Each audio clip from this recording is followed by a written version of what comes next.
What's up, everybody? Tyson Roush. Let's talk Jets. Hope everybody's having an excellent day. Thank you to everybody joining us for a live stream today, 4 o'clock on a Saturday. We weren't sure what kind of response we're going to get, but we really appreciate it. 27-0 win, man. Awesome game for the Jets in terms of, putting on a good performance. I don't care about the opposing team. They played as a cohesive unit, and they closed out the game, something they didn't do last week, so Sal's proud about that. Getting a shutout on defense is always cool. So some quick news and notes. Obviously, when we're on a stream, I can't watch the game super close. So these are some kind of like high-level observations, and then later on tomorrow we'll look at more of it. But on offense, start the quarterback position. I thought Zach Wilson was okay, man. I think he played within the offense. He spread the ball around. He completed some screen passes. He did some look-offs. He looked off a read, made another throw. So I think he's progressing. He's definitely improving. Do I feel comfortable at this moment, August 12th, for him to be the backup quarterback? I'm still not there yet. I mean, you want to see him do this against a first-string team, but you can only do what you can do. You want to see what happens in the joint practices. I'll probably be at one of their practices this week against Tampa Bay. Looking forward to that. But Zach is showing good things. Is it good enough? Only time will tell.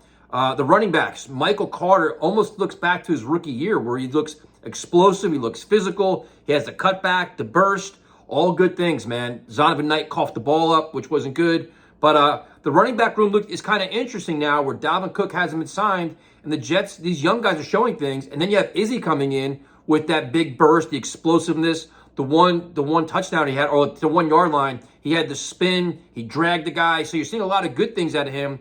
Does he make the 53? I'm not sure, though. That's going to be really interesting to see. They keep 4 running backs, assuming Breece Hall is there. And then you have Nick Baldwin, too, at fullback. So a lot of good things out of running backs. They ran the ball, which is good. Now, this goes to the offensive line. And my first criticism of Saleh is they know they wanted to get Becton a lot of snaps today. He ended up getting 27. To me, if that's the case, why not start him with the first string? They started Billy Turner, gave him 2 series. Becton came in the 3rd series. I don't understand that, man. Let's see Becton next to Laken Tomlinson. Let's see him against that level and see what happens. They didn't do that, whatever. He still played 27 reps. In Saleh's perspective, he's happy he's just out there. His comment in the press conference right now was, I don't care about the tape. He's just out there getting more comfortable with his body. There was a couple either miscommunication or something went wrong where 2 guys came in free. The one guy split Becton and Cologne, got right to Zach Wilson. Another time a blitz came through. Another time, I guess, Becton was trying to do a low block, and he kind of just dropped to the ground, and he missed everything. But again, I guess you're looking at it where he's out there, he's getting back in the flow, he's building up confidence. The only problem with that is you only have, a month till the season starts. So at what point do you say, okay, he's there where he can play in an NFL game for 60 minutes? I'm not sure we're going to get to that point. So something to keep an eye on, but it's progress, right? The tight end position, Kenny Yeboah keeps making a name for himself, which is good. They're clearly going to get the tight end group involved. I think Uzama had a catch, Conklin had a catch. It's definitely a position the Jets have not used appropriately in the past. Ruckert had a couple nice plays, but I think he's hurt. And Saleh didn't give any kind of update on that. But overall, the offense did a lot of good things. I mean, they effectively ran the ball. Zach Wilson had a 2-minute drill at the end. They closed out the game. So, plenty of good there. But the story for me is the defense and how much friggin' talent they have. The one question I have is the Jets keep playing Jamien Sherwood, which is good because you want to get him reps, but Tony Adams didn't play again. Are they that confident he's that good? Because I still think he needs plenty of game time. Maybe he'll get it next week. And I'm curious how they handle a Giant game. Will they dress anybody? Because they're really limiting Tony Adams' experience. But the defensive line, first and foremost, was dominant, man.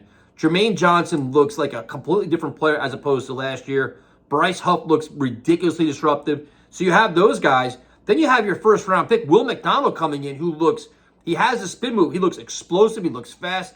They were just getting after it. I think the guy Hector came in. They had all kinds of pressure, man, which was cool to see. In terms of the cornerbacks, Brendan Eccles, I thought, played well, but he has the 1-game suspension to start the season. Moreland, the young kid, I think he's young. He had an interception to end the game. He's making some plays there too. So with Bryce Hall being hurt and not really playing that well, his spot could be in jeopardy. Other than that, Jefferson had a sack too. Other than that, I think it was a game the Jets needed, man. Kind of like a right-to-ship game. Flex your muscles on defense. Keep things kind of like, even keel on offense and get the win. And then special teams, man. Morstat, I think he had like a 56-yard punt or 60-yard punt. And Greg Zuerlein's been money. This is probably the best, like in terms of kickers the Jets have had, like a group, probably in a while, man. The returner position, you haven't seen Hardman back there. I think it was Gibson. But that's something they're probably going to keep trying out all throughout camp.